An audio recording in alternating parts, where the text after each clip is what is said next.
Hi guys, সবাইকে happy new year. তো date ছিল জানুয়ারি 3। তো আমার দুটো পার্টি মেকআপ ছিল, তার জন্য আমি বেরিয়ে পড়েছি। দেখো, আমি প্রথম পার্লারে যাব। পার্লারে আমার মেকআপের জিনিস থাকে, ওখান থেকে জিনিসগুলো নিয়ে তারপর বাসে উঠে তারপর আমি আমার লোকেশনে যাব। তার জন্য পার্লার থেকে জিনিসগুলো নিলাম। তারপর যখন বাস স্টপে গেলাম, দেখো বাস তখনও আসেনি। তো বাস আসবে দাঁড়িয়েছি আমি। তারপর কিছুক্ষণ পর বাস এলো, বাসে উঠেছি।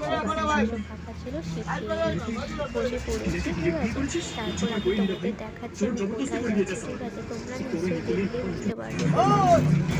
প্লেসটা দেখো, বুঝতে পারছো তো কোথায় যাচ্ছি? নিশ্চয়ই বুঝতে পারছো। বাট আমি যদি বুঝতে পারছো তো কমেন্টে জানিও কোথায় যাচ্ছি। ঠিক আছে, সদ্য নিউ ইয়ার গেছে, তো রাস্তা খুব ভিড় থাকতে পারে, তার জন্য আমি তাড়াতাড়ি বেরিয়ে পড়েছিলাম।